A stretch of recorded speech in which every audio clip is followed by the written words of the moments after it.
Hello everyone. आज के session में हम डिस्कस करेंगे थायरिस्टर प्रोटेक्शन के बारे में। तो थायरिस्टर को कई चीज़ों से प्रोटेक्ट करना पड़ता है कि देखिए थायरिस्टर एक ऐसा डिवाइस है जिसका पावर सिस्टम में इस्तेमाल होता है। पावर इलेक्ट्रॉनिक्स डिवाइस है ये।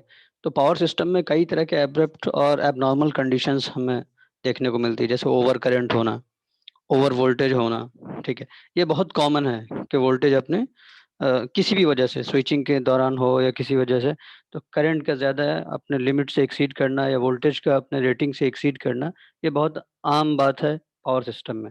तो ऐसे सिचुएशन में अगर आपका जो थायरिस्टर डिवाइस आपने पावर सिस्टम में लगाया है, उसको डिस्ट्रॉय होने से, उसको डैमेज होने से बचाना बहुत ज़रूरी है। तो आज हम इसी के बारे में डिस्कस करेंगे, थायरिस्टर प्रोटेक्शन के बारे में। उसमें सबसे पहले हम ओवर वोल्टेज प्रोटेक्शन के बारे में डिस्कस करेंगे। तो ओवर वोल्टेज पावर सिस्टम में कई वजह से आ सकते हैं। सबसे पहले ओवर वोल्टेज को समझिए कि ओवर वोल्टेज कई-कई ढंग से आता है। तो उसको 2 ढंग से हमने कैटेगराइज़ कर दिया है। एक होता है internal over voltage, internal causes की वजह से ओवर वोल्टेज हो रहा है, और एक है एक्सटर्नल ओवर वोल्टेज, यानी एक्सटर्नल जो आपने सप्लाई कनेक्ट किया है, उसकी वजह से ओवर वोल्टेज की सिचुएशन पैदा हो सकती है। Internal over voltage of the CR से मुराद ये है कि जब हम इस सीआर के अपने ऑपरेशन की वजह से, ठीक है? इस सीआर के अपने इंटरनल ऑपरेशन की वजह से उसमें ऐसी सिचुएशन पैदा हो जाए कि उसका वोल्टेज रेटिंग से ज़्यादा बढ़ जाए, ओवर वोल्टेज की सिचुएशन पैदा हो जाए, तो उसको कहेंगे हम इंटरनल ओवर वोल्टेज। एग्ज़ाम्पल के तौर पे जब हम कम्यूटेशन कर रहे होते हैं, थायरिस्टर को टर्न ऑफ कर रहे होते हैं, ऑन सिचुएशन से ऑफ की तरफ ले जाते हैं, तो हम देखते हैं कि हमने नोड करंट 0 पे जाता है, तब वो चार्ज कैरियर्स के प्रेज़ेंस की वजह से, चार्ज कैरियर के प्रेज़ेंस की वजह से आप यहाँ देख सकते हैं, चार्ज कैरियर के प्रेज़ेंस की वजह से ये यहाँ पर आके रुकता नहीं है। यहाँ पर 0 हो चुका है नोड करंट, लेकिन चार्ज कैरियर के प्रेज़ेंस की वजह से, क्योंकि डिफरेंट लेयर्स में चार्ज कैरियर्स प्रेज़ेंट रहते हैं, ख़त्म नहीं होता है, वो अब भी फ़ेवरेबल कंडीशन में रहता है। तो हम वो क्या जाता है, वो रिवर्स डायरेक्शन में करंट को सप्लाई कर देता है और एक पीक वैल्यू तक जाता है जिसको आईआरएम से रिप्रेज़ेंट किया गया है। Due to the excess charge carriers present in the layers of HCR, ये रिवर्स डायरेक्शन में करंट फ्लो होगा। पीक वैल्यू जाने के बाद उसमें अब्रप्ट चेंज आता है, तुरंत डाउनफॉल शुरू होता है। उसके बाद जो rate of change of current है इसका, ये जो डीके का रेट है, या जो डीके का रेट है डी/dt, ये काफ़ी ज़्यादा है। तो इस डीके के रेट की वजह से क्या होता है कि सर्किट के इंडक्टेंस अवेलेबल होता है।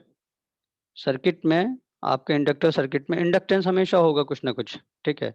तो वो इस इंडक्टेंस के साथ मिलके एक वोल्टेज प्रोड्यूस करता है, V is equal to L di/dt। इस फॉर्मूले से हम सभी अवेयर हैं। तो ये di/dt रिस्पॉन्सिबल है। ये di/dt क्यों हो रहा है? क्योंकि यहाँ पर जो रिकवरी का रेट है, रिकवरी करंट का डीके है, उसका रेट काफ़ी ज़्यादा है, जिसकी वजह से एक वोल्टेज पैदा हुआ, और यही वोल्टेज यहाँ पर इंटरनल ओवर वोल्टेज के लिए ज़िम्मेदार बनता है। इंटरनल ओवर वोल्टेज के लिए ज़िम्मेदार बनता है, ठीक है?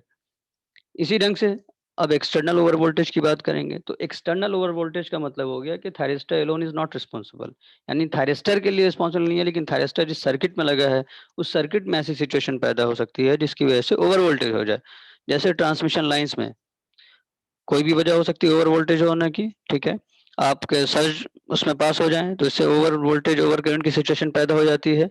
आपके सर्किट ब्रेकर से ओवर वोल्टेज की सिचुएशन पैदा होती है। तो इसी ढंग से ये जो थायरिस्टर है, इसको ओवर वोल्टेज का फेस करना पड़ सकता है एक्सटर्नल कॉजेज़ की वजह से भी। एक्सटर्नल कॉजेज़ को हमने क्या बताया है कि जैसे सप्लाई लाइन्स में लाइटनिंग स्ट्रोक हो, तो उसकी वजह से सड़ जाएँगे, ठीक है? उसकी वजह से भी एक्सटर्नल लो वोल्टेज होगा, या लोड सर्किट में चेंजेज़ हों। लोड सर्किट से मतलब ये है कि आप एग्ज़ाम्पल के तौर पे इंडक्टिव सर्किट ले लीजिए। अगर हाइली इंडक्टिव सर्किट है और अचानक से उसमें करंट को इंटरप्शन करेंगे, तो अगेन जब मैंने बताया कि करंट को इंटरप्शन करेंगे, तो di/dt का रेट क्या होगा अगेन? काफ़ी ज़्यादा होगा। कुछ करंट फ्लो हो रहा था, पावर सिस्टम का डिवाइस है, काफ़ी amount of current, even thousands of ampere current flow होता है। अगर उसको हम तुरंत ख़त्म कर दें, सर्किट इंटरप्ट कर दें, करंट की वैल्यू 0 कर दें, तो rate of fall of current क्या है? काफ़ी ज़्यादा है।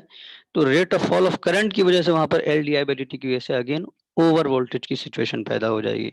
तो ये हुआ एक्सटर्नली, यानी थायरिस्टर ज़िम्मेदार नहीं है, लेकिन थायरिस्टर जिस सर्किट का हिस्सा है, उसमें सिचुएशन ऐसी पैदा हो सकती है जिसकी वजह से उसको ओवर वोल्टेज का सामना करना पड़े। इसी वजह से हमने ओवर वोल्टेज को पहले 2 कंपोनेंट में ब्रेक किया है कि इंटरनल वो ओवर वोल्टेज है, यानी थायरिस्टर खुद अपने ऑपरेशन के ज़रिए ओवर वोल्टेज या सर्ज पैदा करे।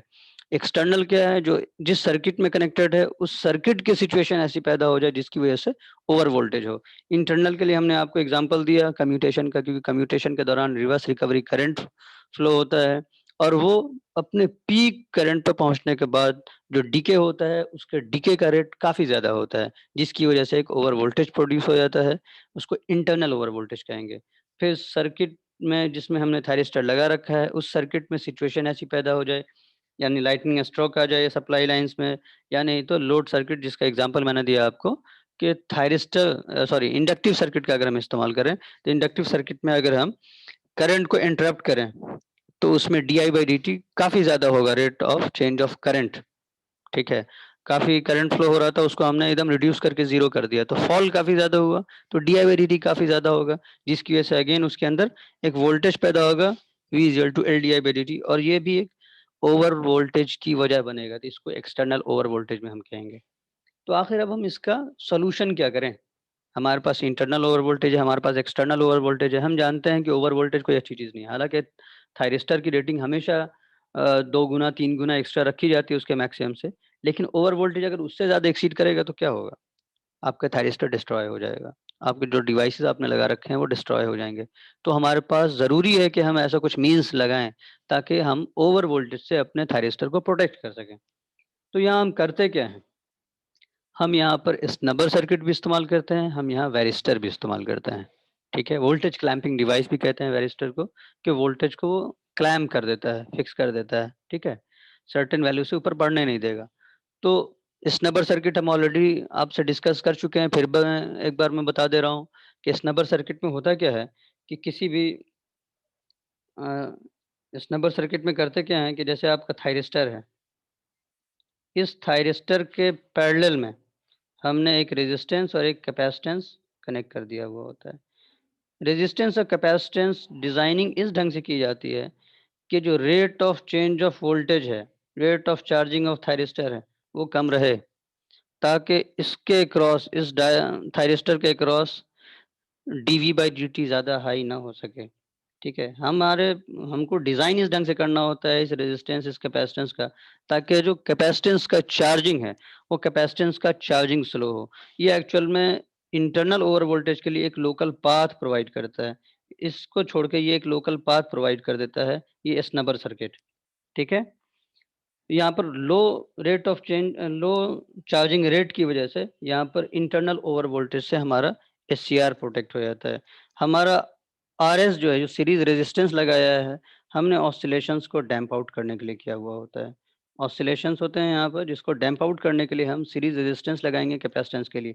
कैपेसिटेंस अकेले जिम्मेदार होता है डीवी बाई डी को कंट्रोल करने के लिए, इसमें रेजिस्टेंस का कंट्रीब्यूशन नहीं है, लेकिन रेजिस्टेंस वहाँ क्या करेगा, जो ऑसिलेशंस हो रहे हैं, ठीक है, स्नबर सर्किट में या सर्किट के जो स्ट्रे इंडक्टेंस होते हैं उसके बीच में, उसको डैम्प आउट करने में हेल्प करता है रेजिस्टेंस।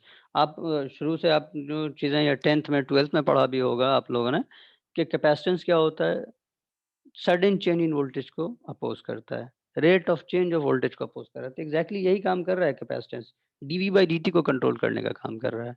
और जो उसके साथ सीरीज में इंडक्टेंस लगा हुआ रेजिस्टेंस लगा हुआ है वो ऑसिलेशंस को डैम्प आउट करने का, तो इसी को स्नबर सर्किट कहा जाता है। Series combination of resistance and capacitance that is connected into the parallel of thyristor in order to protect it from dV by dt या internal over voltage। तो ये इंटरनल ओवर वोल्टेज में ही हेल्प कर पाता है, एक्सटर्नल ओवर वोल्टेज जैसे surges की situation जो हमने ऊपर डिस्कस किया है उसमें ये बहुत हेल्पफुल नहीं है। तो अगेन हम सिर्फ अगर स्नबर सर्किट लगाते हैं किसी थायरिस्टर के पैरेलल, तो वो complete protection of over voltage में नहीं पॉसिबल है, उससे कंप्लीट ओवर प्रोटेक्शन के लिए हमको इसके साथ कुछ और भी लगाना पड़ेगा। तो इसी वजह से जो एक्सटर्नल पार्ट है, मेनली एक्सटर्नल ओवर वोल्टेज के लिए हम उसके साथ वेरिस्टर का इस्तेमाल करते हैं। वेरिस्टर क्या है हमारे पास, वेरिस्टर एक नॉन लीनियर रेजिस्टर होता है, ये मेटल ऑक्साइड्स होते हैं जैसे जिंक ऑक्साइड वगैरह का इस्तेमाल किया जाता है। वेरिस्टर मैं आपको समझाता हूँ, वेरिस्टर सिंपल आप समझें कि जब आपका कंडीशन बिल्कुल नॉर्मल हो, ठीक है, नॉर्मल कंडीशन का मतलब अगर आपका जो रेटिंग वोल्टेज है, जो डिजायर्ड वोल्टेज है उससे ज़्यादा नहीं हो, नॉर्मल वोल्टेज हो, ठीक है, तो आपका वेरिस्टर जो है ये ओपन सर्किट की तरह बिहेव करेगा।